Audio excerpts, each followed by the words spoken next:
Honorable Rachidi Belmansi, bonjour. Bonjour, cher ami journaliste.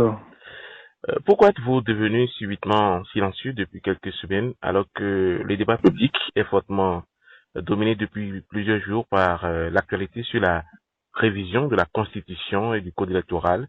Avez-vous donné votre langue au chat, comme le disent certains médias? Bon, cher ami journaliste, vous savez, je suis un homme politique responsable. Je connais la valeur et la portée de la parole en politique.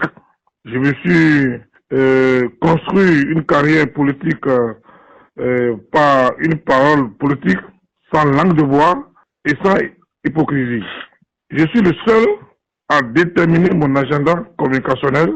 Je parle quand je décide de parler. J'ai l'autorité de ma parole et je ne parle pas parce que quelques esprits rétorts auraient envie de m'entendre. Vous savez, cher ami journaliste, le débat public actuel autour de la révision de la Constitution et du Code électoral appelle de la part de tout acteur politique réfléchi, averti et mature comme moi, une certaine sagesse communicationnelle. C'est la raison de mon silence apparent. Je dis bien apparent parce que en réalité je discute du sujet avec les acteurs politiques. J'ai activement participé à tous les débats organisés en interne par mon parti politique, le Bloc républicain, sous le leadership éclairé du président de mon parti, le ministre d'État Abdoulaye Tchané, peut-être loin des médias pour des raisons stratégiques, car nous sommes en politique, ne l'oubliez pas. Donc, je n'ai jamais donné ma langue au chat, cher ami journaliste, et je ne le ferai jamais. Je ne sais pas pourquoi le faire. Dans ce débat, honorable Rachidi Belmansi, sur la révision de la Constitution, l'ancien président de la République, Boni Yahi, et président du parti d'opposition, les démocrates, a affirmé le week-end dernier, lors d'un meeting à Prométhérité, que la révision de la Constitution intervenue sous Patrice Talon en 2019 comporte un article 156 qui, selon lui, est un piège face auquel il faut rester prudent. Vous avez fait partie de la 8e législature ayant adopté cette réforme constitutionnelle. Que pensez-vous de cette accusation?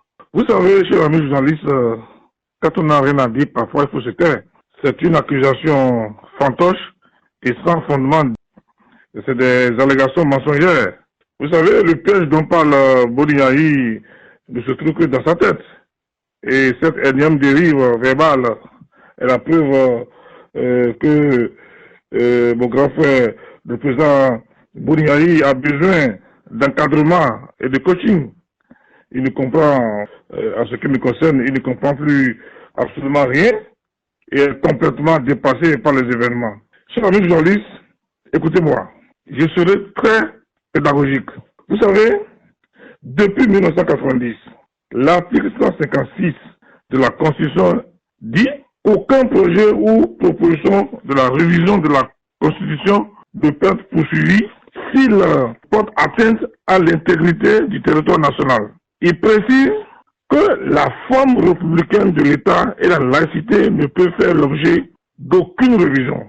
Cet article n'a pas du tout été touché par la révision de la Constitution intervenue en 2019. D'ailleurs, chers amis journalistes, lorsque vous prenez la loi de révision de la Constitution du 7 novembre 2019, elle est terminée dans l'ordre par l'article 153. Cette loi ne comporte aucun article 156. Les articles modifiés sont compris entre 5 et 153. Alors, chers amis journalistes, où est-ce que Boni Yahi, le président des démocrates, a vu l'article 156 dans la loi de révision de la Constitution de 2019 pour répandre dans l'opinion qui comporte un piège? Ça dit, il parle de quelque chose qui ne sait pas et qui n'existe pas. C'est un fake news made in Boni Yahi, désormais prix Nobel de la désinformation dans notre pays. C'est un faux procès qui fait au chef de l'État, son excellence le président Patrice Talon. Je reviendrai prochainement vous dire les tenants et aboutissants de ces agissements de Boni Yahi. sur fond de fausses nouvelles et de mensonges politiques.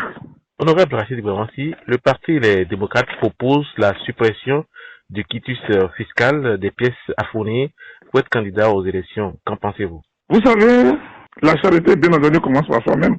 Ils veulent faire la promotion de la délinquance fiscale. C'est la preuve qu'ils ne sont pas dignes de mériter la confiance des électeurs. Le quitus fiscal est le seul moyen d'amener les femmes et les hommes politiques à payer leurs impôts. La preuve, certains d'entre nous attendent le moment de demander le quitus fiscal pour les élections avant de se mettre à jour vis-à-vis du fisc.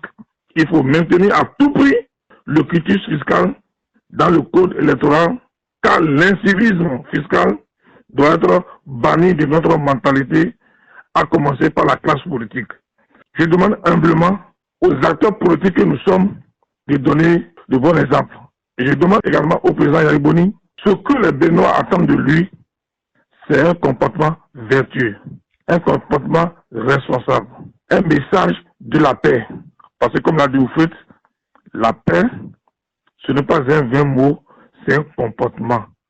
Le peuple béninois l'a tout donné. Il revient à M. Bouyaï de retourner l'ascenseur au peuple béninois parce que rien ne dépasse la paix.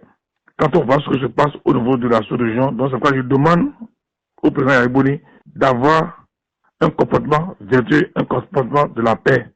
C'est ce que les Béninois attendent de lui, comme le président Soglo. Honorable Rachid Bawansi, merci. C'est à moi de vous remercier, chers amis journalistes.